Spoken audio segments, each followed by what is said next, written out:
Welcome to my scientifically informed insider look at mental health topics. If you find this video to be interesting or helpful, please like it and subscribe to my channel. Hello, this is Dr. Grande. Today's question asks if I can give my opinion on this trend we see with YouTube, where there are a lot of channels out there about narcissistic abuse. So it would be support for people that have been victims of narcissistic abuse, narcissistic awareness, all those types of channels. It's kind of formed into its own little industry, and some people that have written me have suggested that it's an epidemic similar to this idea that narcissism itself is an epidemic. So perhaps these YouTube channels are really a response to what's going on with personality changes, with different levels of personality traits.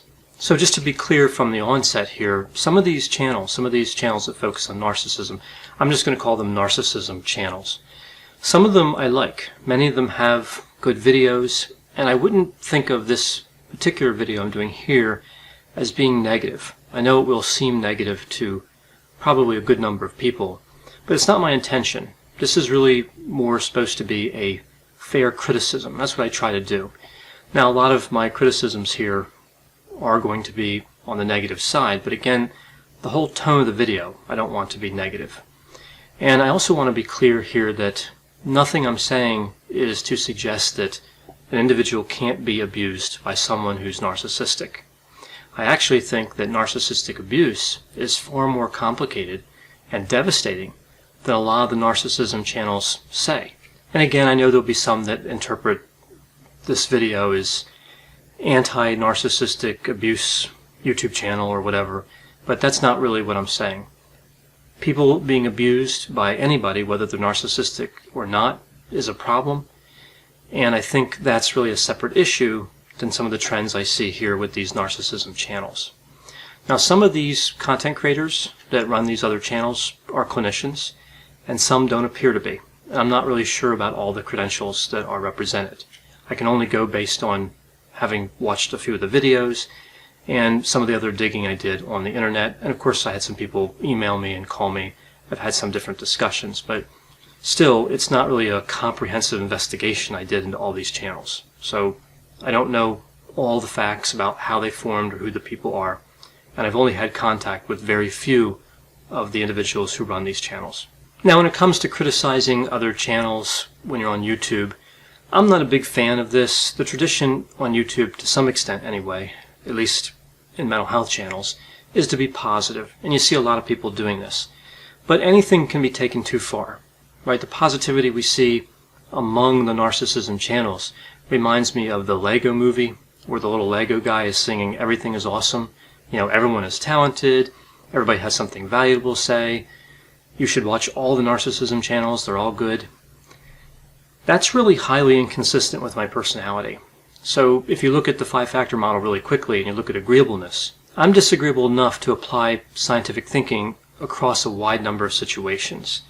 That doesn't mean I go out to be negative and to criticize, but I'm willing to. I'm willing to be flexible and to be agreeable when I need to be and be disagreeable when I need to be.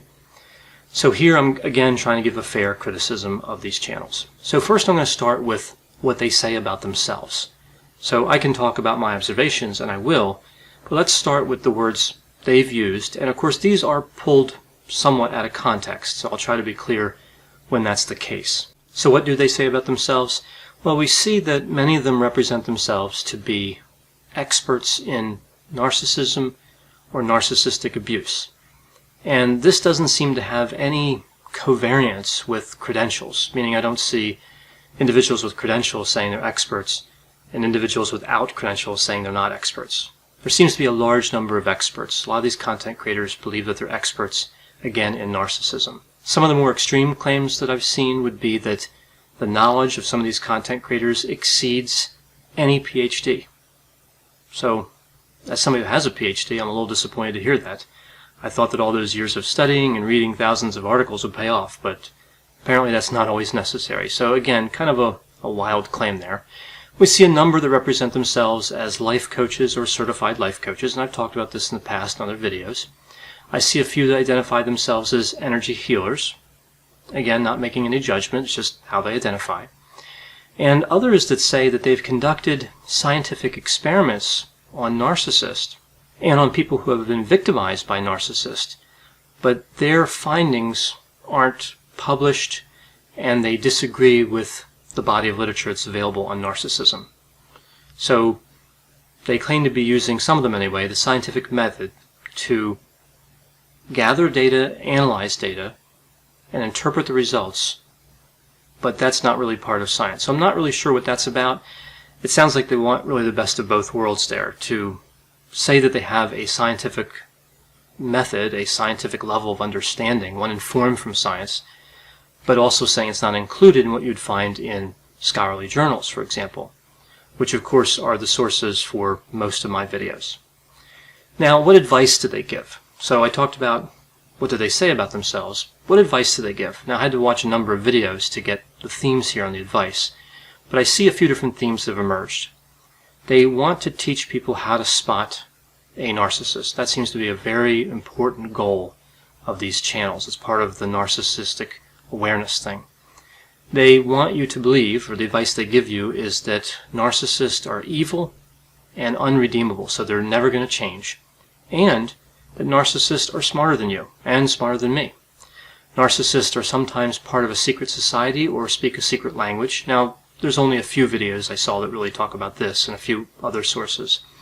And, this is one of my favorites, narcissists have infiltrated key positions in the government. This sounds a little bit familiar if you've seen some of my recent videos on conspiracy theories. We also see that narcissists are lurking and watching. And another one of my favorites, if you're watching YouTube, a narcissist may be watching it over your shoulder or looking at the channel and then going and watching it on their own and learning how to be a more effective abuser, again using narcissistic strategies. So, infiltrated the government, never going to change, evil, lurking everywhere, and always watching. So if you kind of put that together, it does have a conspiracy theory type of feel to it, but I would stop short, of course, in saying that they're supporting some type of conspiracy theory. There's no theory that's outlined on these channels that I can see, but there are some similarities there, and that's a little worrisome. As worrisome, I think, is that anyone who disagrees with the content on some of these narcissism channels is in fact a narcissist. So I guess in a sense they do have a really quick test for narcissism, and that is, if you disagree with me, you're a narcissist. Not a big fan of that assessment technique there, but I have seen that. Another interesting point is, how sure are they that they're correct, right? That's one thing I look at when I look at YouTube channels and other content creators, especially in the mental health field. If somebody gets on there and they say, look, here's what scientific literature says, I agree with it, I don't agree with it, I'm not sure, here's my experience in light of that literature, to me that makes sense. It's kind of a rational approach. I don't know everything, and I wouldn't expect anyone else to know everything. But if you look at the level of conviction on these narcissism channels, they're 100% sure just about everything they put out there. At least that's what I saw in watching probably 30, 40, 50 videos. There may be some, again, that I didn't see where they kind of balance it a little better, but they do seem to have a strong belief system in what they're saying.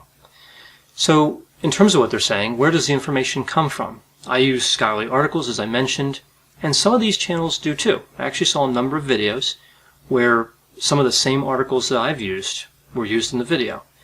Now, with many of these, I draw a different conclusion from the findings, but I'm still satisfied that they actually used an article. I'm satisfied with that. That's, I think, a good direction. Unfortunately, most of the time, the sources aren't clear. It's personal experience. Sometimes the source is another narcissism channel. So like one channel might have an idea, somebody might have an idea and say, well, I'm going to create this term around narcissism, and then other channels, other content creators will see that channel and make a video about it. So, I mean, that's okay. I mean, they can offer their opinion about the construct, but a lot of it's just repeating what that first content creator said. So that's more like a copy of a copy, and when that situation happens, I think it's particularly bad if the original didn't have a lot of value to start with. The original document, so to speak, the original idea. So with all this in mind, what are my criticisms? That was the original question here in this video. What are my criticisms of these narcissism channels? Or as one person who commented put it, Dr. Grande, why are you so mean? Right? I guess they weren't happy with some of the things I said about other narcissism channels in prior videos, or the construct of those channels. So I have a few different criticisms here.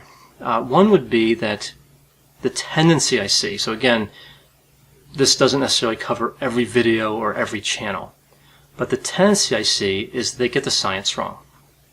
I don't see a lot of thorough, detailed understanding of what narcissism really is as a construct in the literature. I also see that there's this tendency to kind of call everyone a narcissist, and I think this is a problem for a few reasons, but this reckless use of the term makes it so that the term loses all value. And again, the term isn't really well defined by a lot of these channels in the first place. So my concern here is that they could cause harm to people who are truly being abused by a narcissist.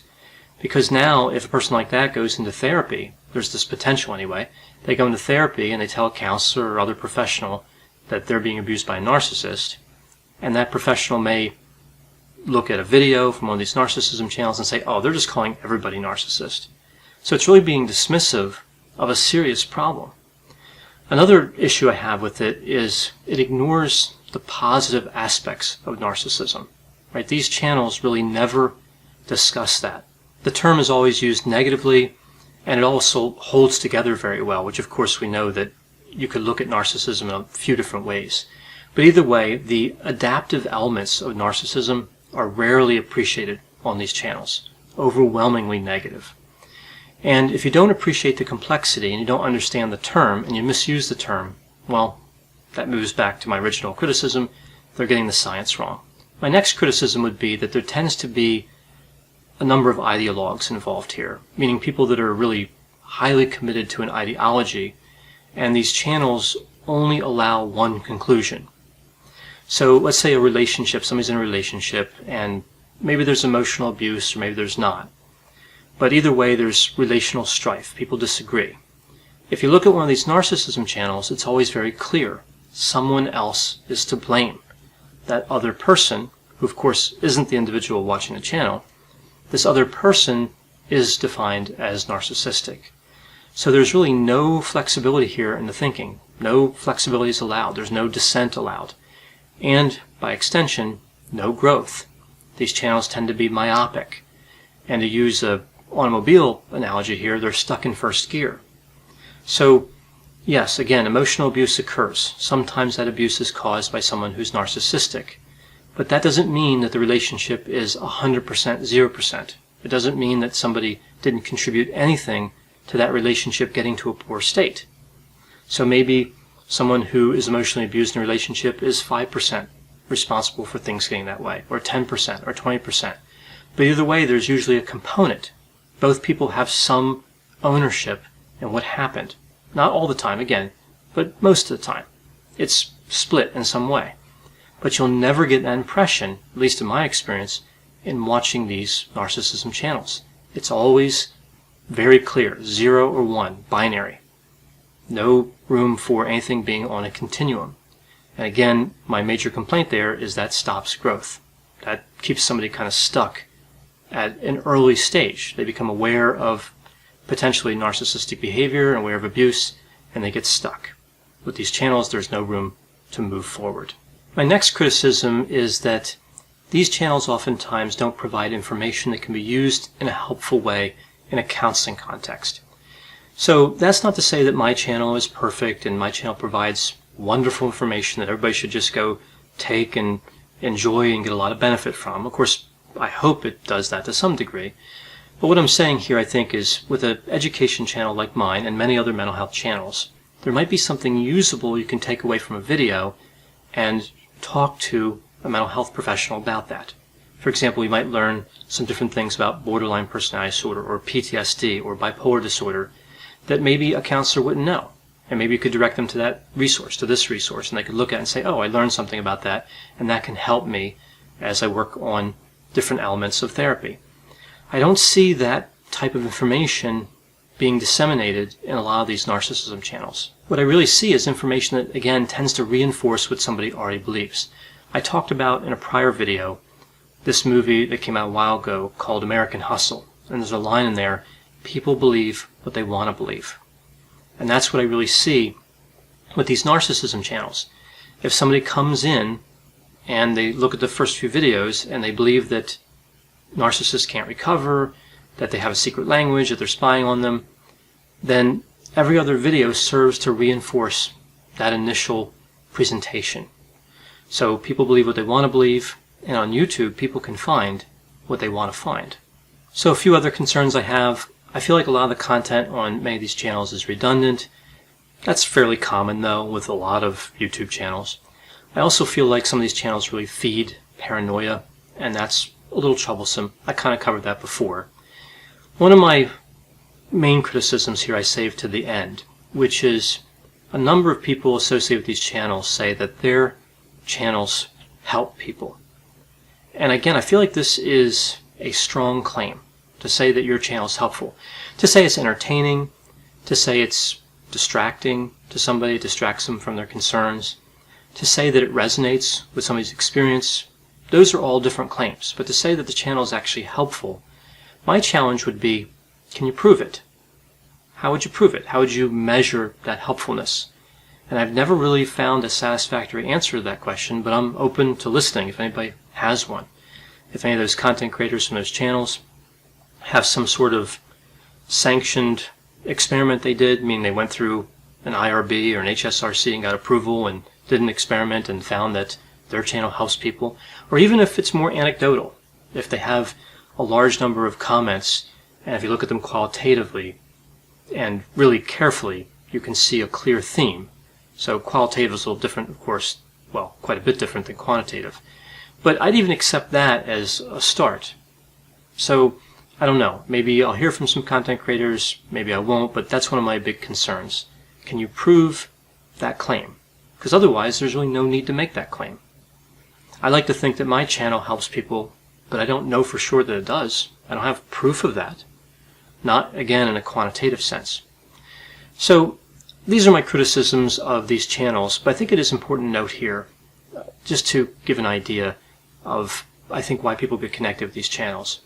If I developed an app that could go on everybody's phone for free, and it was a narcissism detector, of course I'd have to define narcissism first in a clear way, but if I did that, and I made a narcissism detector, and let's say it's an app on your phone, and you can just point the camera at somebody, and it comes up with a red light if they're not a narcissist, and a green light if they are, that would eliminate all the need to know how to spot a narcissist. Would that eliminate the desire for people to go to these channels and watch videos? It wouldn't, because it's really not about the signs that narcissists may or may not give off. It's about support.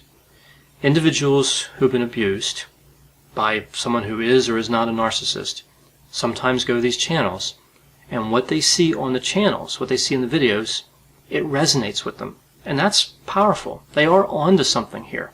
I can't really just dismiss that and say, well, that's not catching on or that's not popular. A lot of these channels are exceedingly popular. I really have no argument with that. What I'm really saying here is that if people watch those videos repeatedly and don't seek counseling and don't seek to move and try to find a way to get better, to improve their mental health symptoms, they're going to be stuck, likely, for a while at an early stage. So I'll kind of end with this thought. I had this email a while ago from somebody who was upset about my opinions around individuals with narcissistic personality disorder, which of course is not the same thing as narcissism, but my opinions about NPD that people could recover. I have this idea, I guess from years of experience and training, that individuals with this disorder can recover. I've seen it, I know they can, and of course the literature supports this. Difficult to recover? Yes, but recovery is possible. But either way, this particular person really had a problem with that idea, the idea that individuals could get better from narcissism, specifically the personality disorder. And they wrote kind of a long email, but they detailed in this long email how the narcissism channels have helped them in a way that science couldn't. And by science, they're really referring to my channel. And what they really said is these channels taught them to hate narcissists enough so that they could recover. And again, this wasn't meant in like a sarcastic way. This seemed pretty serious in the context of the email. So the channels taught them to hate enough so they could recover. Now, I know there's a lot of different opinions on hate, but I've never really found that to be a successful strategy for recovery. And it's kind of worrisome, even just with one person saying it, but I imagine it is the feeling that many people have at some level. They might not say it like that. They might not say, well, I need to learn to hate more, or I was taught to hate. But the behavior and some of the comments I see on those channels really do indicate, for at least some people, they are really being taught to hate. Something negative is being reinforced. And I think this is, at the very least, concerning. Now, I know with this video, as with all videos on mental health, but I think in particular this video, there's going to be people who disagree with me, and that's okay. I'm not perfect, and you may disagree with me, and you may be correct. If you have thoughts on my thoughts that I've revealed in this video about narcissism channels, if you've had a different experience, better or worse, that I've talked about here, please put those in the comments. I always enjoy seeing a diversity of ideas and the dialogue that emerges from expressing those ideas. I hope you found this description of my criticisms of narcissism channels to be interesting. Thanks for watching.